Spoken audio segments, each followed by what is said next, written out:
All right, fantastic. Today we are live on the SEO Leadership webinar, and today we have on Chirag. He is the CMO and the founder of Taco. He's also an advisor, and we are going to be talking to him about something very interesting today. So for everyone listening in, our topic for today is founder-led growth and personal branding in 2025.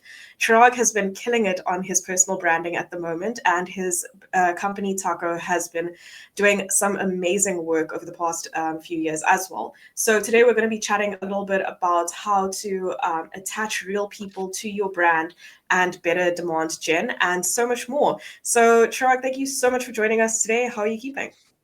Good. How are you both? Excellent. Perfect. Excellent. For everyone that's listening in as well, we brought Darius back on for this episode as well. But yeah, What is Chirag, SEO for hire without Darius, right? what is SEO fire without Darius? So Hi, Darius, Josh. to all your fans that are listening in, Yeah. tuned in for you, Darius. Chirag, if you could give us a little bit of a background for our listeners on how you kind of got into the industry, but maybe more so leading up to how you started Taco and the sort of backstory and journey behind that, that'd be great. Yeah. So, my start was from a fairly young age. I think from a young age, I was very fascinated with, hey, you don't have to actually, open a store, and people don't have to actually come into your physical store, which sounds like very archaic, but 15 years ago, that was the more or less the norm, right? And then this thing called the internet came out maybe 20 years ago, and we can now sell things direct to individuals. And so I was like, man, like as a 15, 16-year-old, I was like, I want to make money just like any other 15, 16-year-old would want to do. And I got super impressed and kind of like curious about this thing called affiliate marketing. And I started learning a lot about like, okay, like who are these individuals that are driving traffic to their sites from different search engines, right? And so obviously at that time, there was Google and there were several others, and then Google became very dominant, right? This is, obviously 15 years ago now. And one of the guys I ran across was this guy named Neil Patel, which everyone here knows, right? And, it was super kind of impressive to me that this guy, he's making hundreds of thousands of dollars a month online.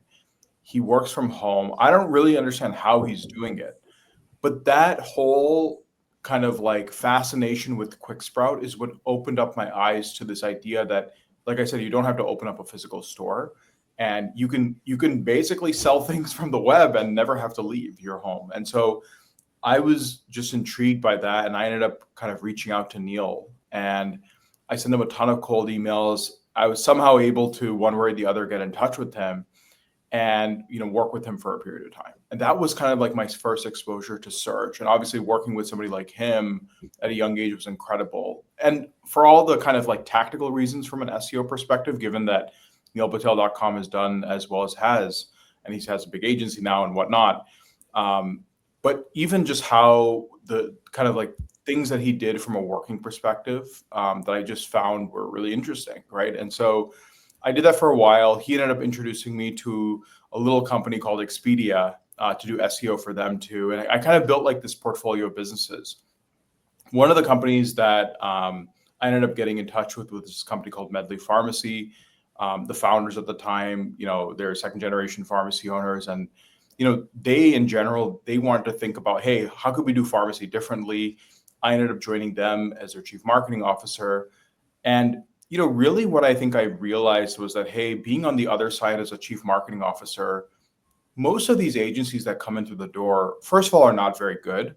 But second of all, they tended to be focused heavily on traffic and not actually what matters, which is conversions. I cannot go pay the bills using traffic. And I think SEOs in general, with all these changes to LLM search and zero click, are really freaking out about them not getting traffic to the site when the modalities of measurement are changing. So that was one major insight. And then the second major insight, unsurprisingly, was AI is going to change completely how all of us work. And it's also going to change how we get information. And those kind of 2-3 insights were big enough reasons for me to leave Medley Pharmacy and join and start Taco, right? And so we started the business with this kind of AI assisted first mindset. How can we use AI to be an amplifier for specialists, editors, link building specialists, and kind of the entire kind of SEO function to drive outsized returns for businesses. So, the companies that we tend to partner with are businesses that are fast, high growth businesses in healthcare, financial technology.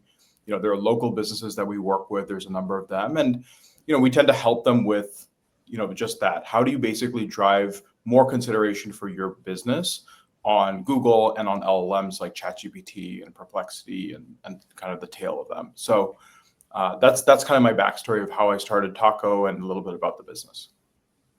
Awesome. And I think with all that experience combined, one of the questions that I had was that in your view, why is founder visibility becoming more of a key growth factor or growth lever in today's market, especially with AI being so prevalent as it is today? And I think, as you mentioned, like anyone can start a business from their home, but like that competition to like sort of counteract all of the noise that's happening online. How do you sort of utilize your founder visibility in that aspect? I think, the way that I've thought about it, and I've gone through different iterations of this truthfully, but where I am, at least at the present moment, is that I want to use my channels as a means to share what I am learning and seeing anyways. So for example, GPT-5 came out. I think in the next hour, we're going to have a post out about how SEOs can use GPT-5 to 100x their output from technical SEO. What are the specific inputs that are happening? How is this actually going to change the way that we are searching? Like what does GPT-5 do differently than 4.0 that's going to drive outsized returns, right? I'm reading this anyways. Why not just share it, right, with other members? And look, I am benevolent in that I want to give back, but I'm also selfish that this is a great way for us to share what we're consuming. And if people that are interested and want to work with us, like they know where to get a hold of us. So I think like the founder-led branding efforts in general, I think are a really good way to showcase like where your headspace is and like what are you thinking about. And ultimately, there's plenty of people that do AI search, just like there's plenty of recruiting firms, right? But you ultimately want to work with the people that resonate with your values, with your business, and the way that you see the world. And so to me, founder-led branding helps you reach more of those people that you just would not be able to reach on a one-to-one connection basis. I think just before Darius has a question, I just wanted to quickly slide in. If you had like one message that you could give to founders that are, or marketing teams that are trying to get their founders online more and more, what would that message be to them to maybe get them to step over that line and kind of just commit? I think, just tying it back to how you were talking about, like conversions is the biggest sort of thing that you should be looking for. I guess like looking at from that aspect of, what is the key benefit and the payoff that comes from founder-led visibility? I think the most important thing around founder-led visibility is that the benefit is that you end up branding the business, right? Because people are not buying from a business, they're buying from the individuals that own or operate that business. And so to me, it's another vehicle or another way that you are extending kind of the brand and authority, right? Like I even see it even in other industries that are not so people or services intensive, like even e-commerce, right? Like there are e-commerce businesses that I know of that we work with where, hey, the founders are very, very vocal on Twitter, on X, on LinkedIn. And I think it humanizes the brand a little bit more, even though it's not a direct customer acquisition vehicle. It allows them to do other things in life too. So I think that's like the ultimate goal. But I also think like how to get a CEO or a founder to start doing it is kind of to first get into the mindset that it's really not about you. It's about the business and what's going to be the best modalities to reach more prospective customers, as well as help other people that are on the journey, right? 99.9% of people that consume any of the content that we create are not purchasing anything from us and may never purchase anything from us. And I think that's okay. Again, I'm anyways, and the team is anyways consuming this information. So sharing it is not the challenge. But I think like a founder who wants to do this needs to kind of get over the concerns or fears. I think for me, like I was really concerned. Like I remember like in the first evolution of this on LinkedIn, I would post a lot of photos. And like honestly, like that's not something that I would naturally do. And so like I would like be working and my wife would take a photo of me and like that's what we would use for content, right? And the way that I thought about it was it's just, hey, like if this is what allows me as the CEO and the owner of the business to share this message more appropriately with members as well as prospective customers, then I'm willing to do that.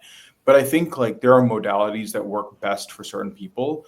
Like in general, like I would like to get into more video because I enjoy, right? It's like natural for me to chat like this and to kind of have these types of conversations. But I think text-based is like something that aligns with somebody more. But I think it needs to be authentic to what you are doing anyways. And that is kind of, within like the flow of what your kind of like day-to-day efforts are, right? And I think if you can do that, then it's quite effective.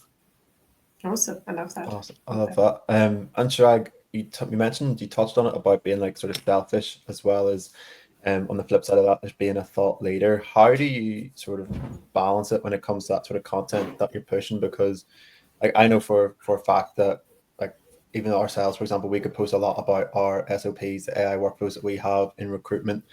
But again, that would position us maybe as a thought leader, but you don't want your competitors to be able to like introduce that as well and sort of close that gap on you. How do you sort of balance that when it comes to, is it just a sacrifice that you have to make when if you want to become a thought leader that people are going to try and implement that themselves? Yeah, I mean, I don't think that we are sharing anything that if you just implement is going to completely make Taco irrelevant.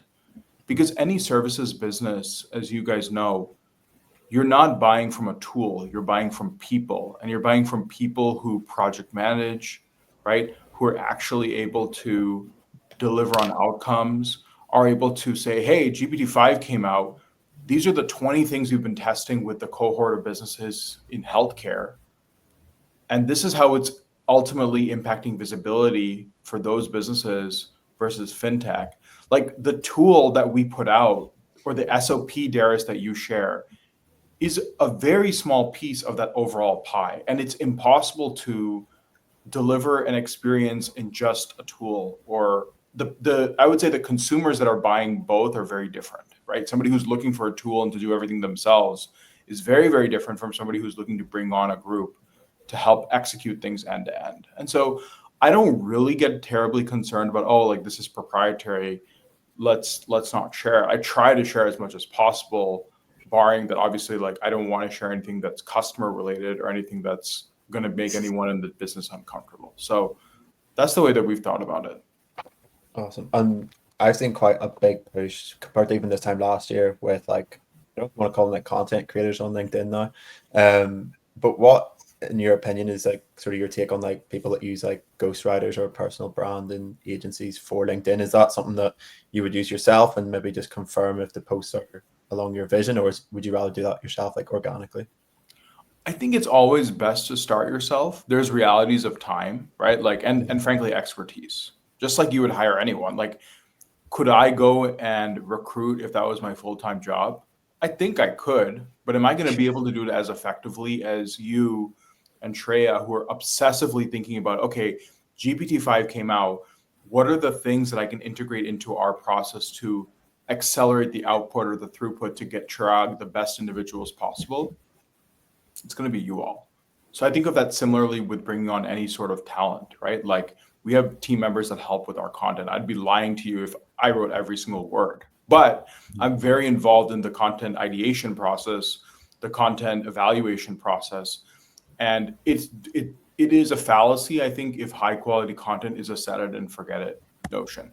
Just like it's a fallacy if you can use a tool to write a piece of content in the SEO world to rank in GEO or LLMs effectively. You could, but it's not going to be as competitive. You need oversight. You need insight. Just like, on some of these ghostwriters or individuals who really know LinkedIn, there is a bit of a formula that works now that didn't work 2 years ago or a year ago. How do they know that? Because they're spending all their time eating, sleeping, and breathing LinkedIn.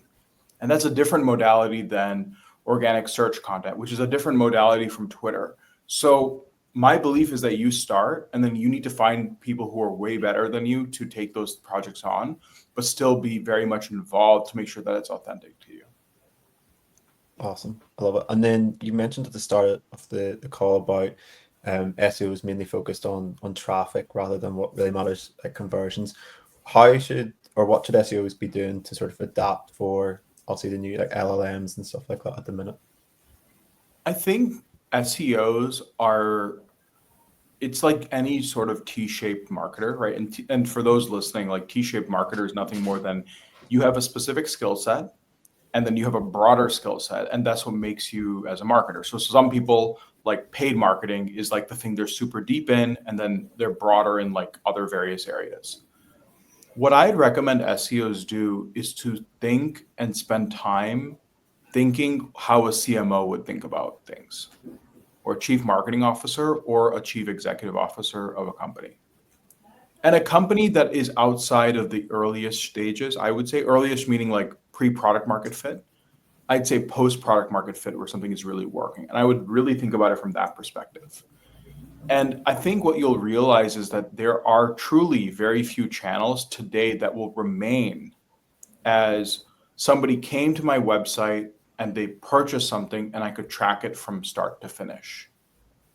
And so the ways that search is evolving, right, through zero click is that, and the ways that we track and measure are also going to change. For example, if I go to an LLM and I search for what are the best SEO agencies in New York City, Taco may show up, but somebody's not going to come directly to Taco's website from ChatGPT. And I can see that as, hey, in GA4, the LLM that came was ChatGPT, and right, like that's fine. But what I'm going to actually see it in is after somebody books a call with us, we ask them, hey, how did you hear about us? And they said, oh, like I was just like asking for questions around SEO, and I saw your content related to how GPT-5 is going to improve like SEO productivity and like the ways that are doing that.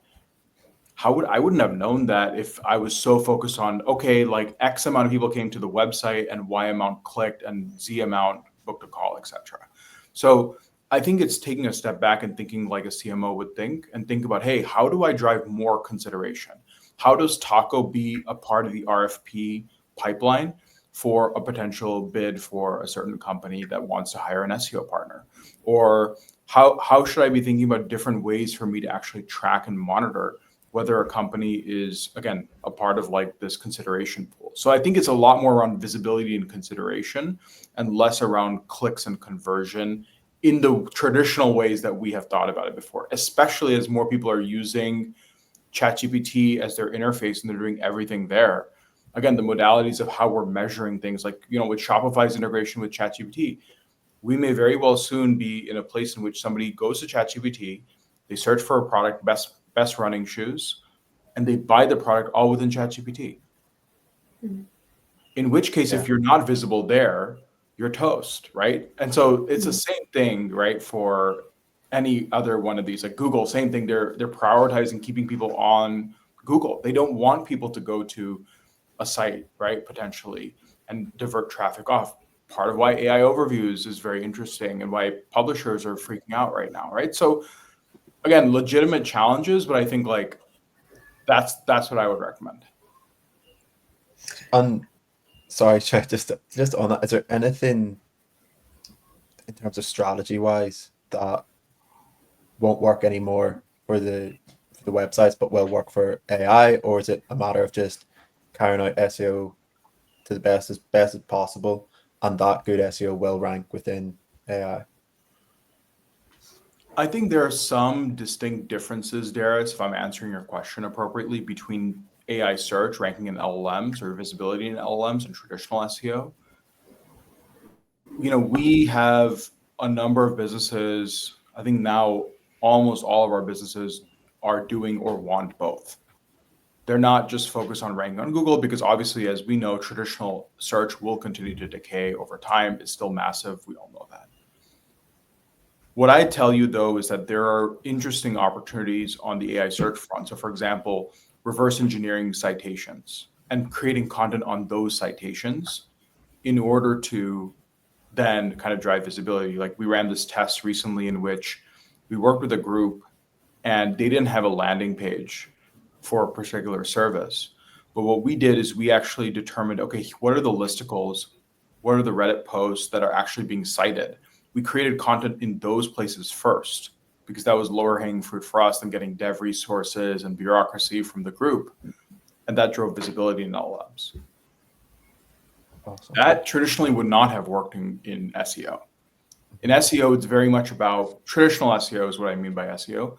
It's traditionally about your owned assets, your site. If content is not on your site, you will not rank for anything unless it's a third-party site, which is like a parasite SEO approach, where you go and say, hey, best running shoes for men, you go to Men's Journal or Men's Health and you create content there.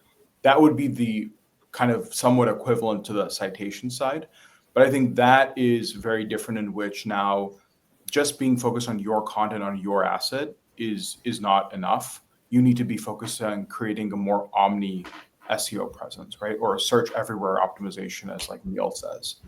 So that's, I think, the big shift that's taking place. But I think that's an opportunity, right, for folks that are focused on organic search. Instead of just being focused on SEO as the line item, now you can be telling organic social, hey, we're noticing that these sites are driving inclusion.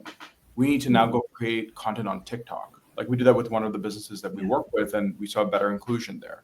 Or, hey, we need to work with affiliate, and we need to work with these PR groups or these affiliate groups in order to drive inclusion for these groups. So I think I may be delusional or drinking my own Kool-Aid, but I think the value of organic search is going up drastically actually now, right? Because the ways that people are searching for have changed. And the whole thing around, okay, like even if you look at Quora, they have sponsored, Reddit has sponsored. That's a very similar ad platform type tooling that's going to come to a GPT at some point. And once that comes, organic will continue to remain very prominent because people want the right answer from GPT. They don't want a sponsored answer, just like what we're seeing with Google. So I love that. Yeah. I think we've moved on past my question, but my question sort of related back to just how do you tie in, especially like from your point of view with Taco, how do you tie in brand to the cross-pollination of, how search is evolving at the moment, and how a brand or a client can be found online? Like, how do you approach that in terms of ensuring that there's authenticity throughout? Yeah.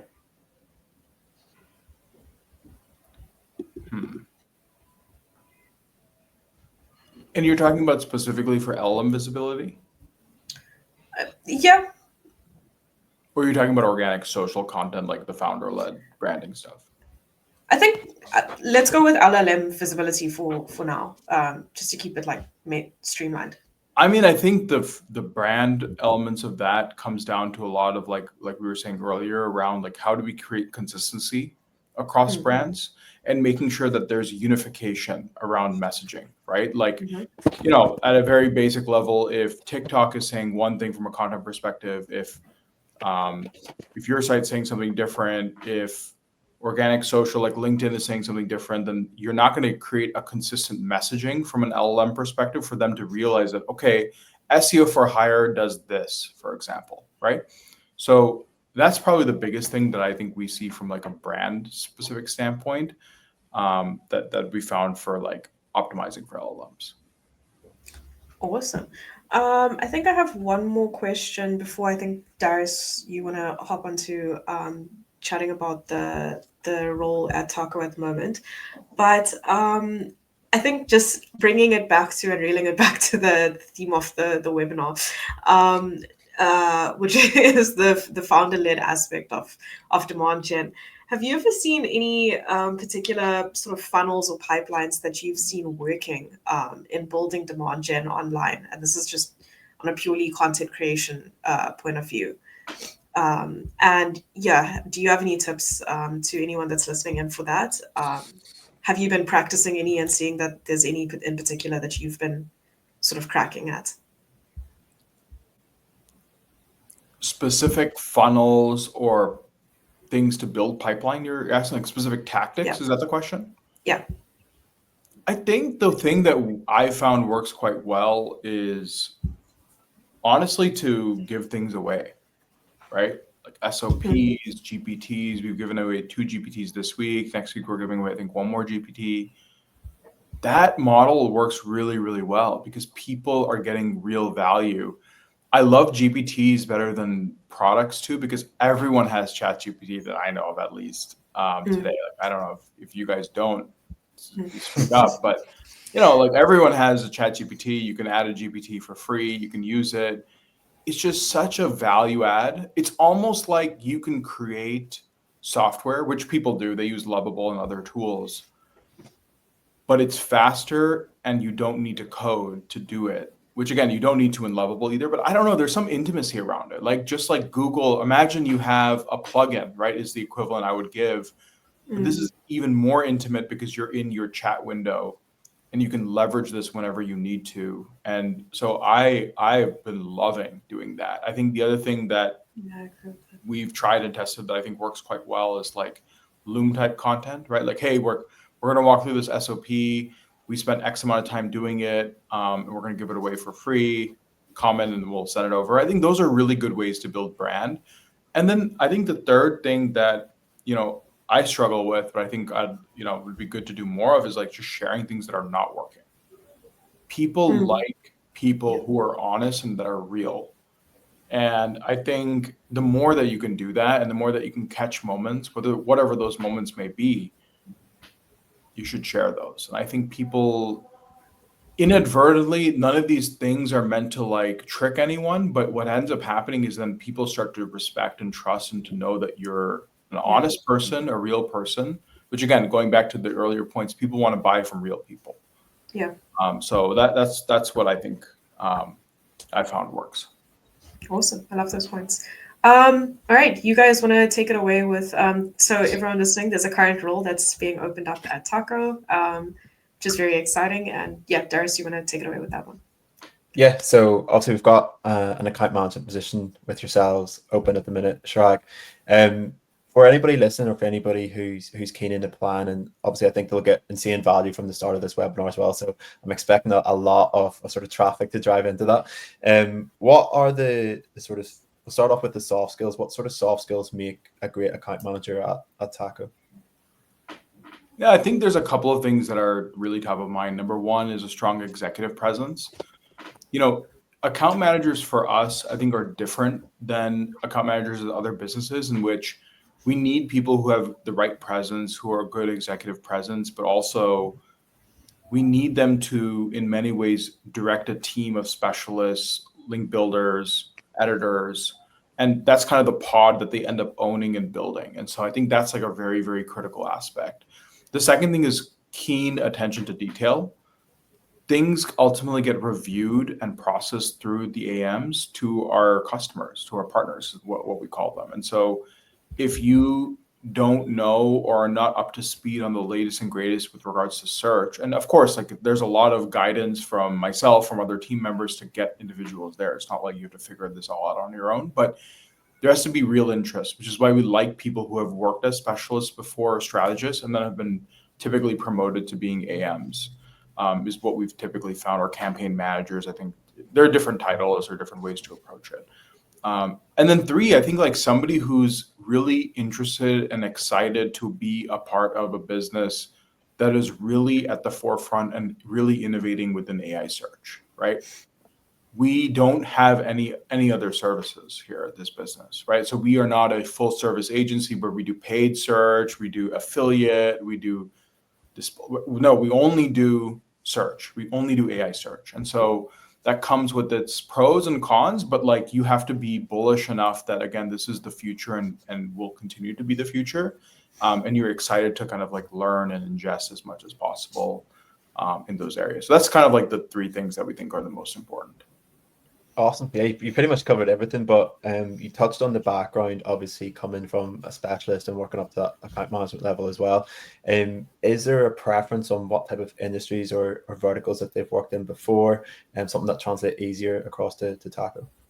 So historically, we have seen kind of a heavier consumer bend, and I don't think that's going to change in our partner base, but I think what could be very interesting is having somebody who has a little bit more of like B2B software technical expertise, I think would be great. But again, my belief is that just like, again, partners who, if you know a core vertical well, you should be able to be hungry and willing to say, hey, what's the competitive positioning? Who are the competitors? Let me go do a demo of a product to learn more about like what that business is. And so I don't think it's a complete necessity, but it's a preference to have somebody who's from more B2B technical background, just because we're seeing growth in those areas.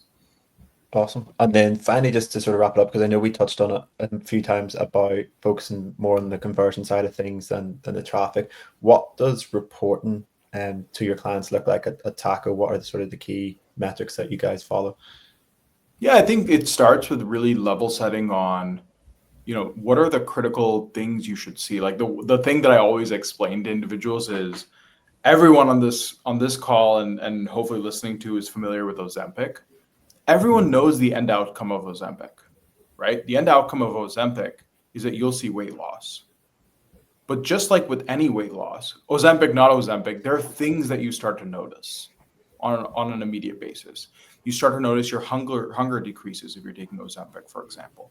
You start to maybe have nausea. I'm giving you symptoms of like what I've found, but like what I'm saying is like there's a pattern to getting to the end outcome. And so I think there's this tendency to say, hey, SEO takes a long time. I don't know if it's going to work. I've been working with this agency for 6 or 7 months, but it's our job to be almost like the word that's coming to me is fortune tellers, but I don't really mean it like that. But like, hey, look, like we've seen this game like 40, 50 times. Like what you are noticing is completely normal. And these are the things you have to do. And this is the progression we should tend to expect. So we do that in terms of like monthly reporting. So we do still pull on impressions, clicks, conversions. We tend to look at on the LLM side, like how did you hear about us, branded traffic increases. And again, diagnosing from not just an SEO lens, but from a marketer's lens. Like, hey, we noticed that revenue from search is down. Paid search spend is down as well. So let's start to paint the picture as to why we think why organic search revenue is down.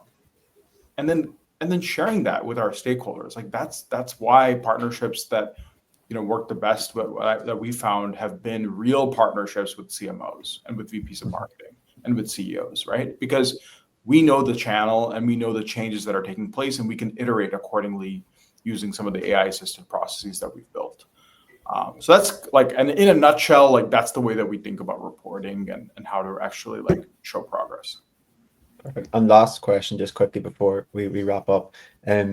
Obviously we know, but from other candidates who haven't chatted to us yet, how much of the role is split between sort of hands-on execution and how much is split between sort of strategy and client communication? So when I say that I don't expect this individual to do hands-on execution, I don't mean that I don't expect the person to be a player coach. Mm-hmm. And the differences I see between those that everyone in the business is a player coach. If somebody needs to be able to get in there and do keyword research or diagnose something, like they should be expected to do that.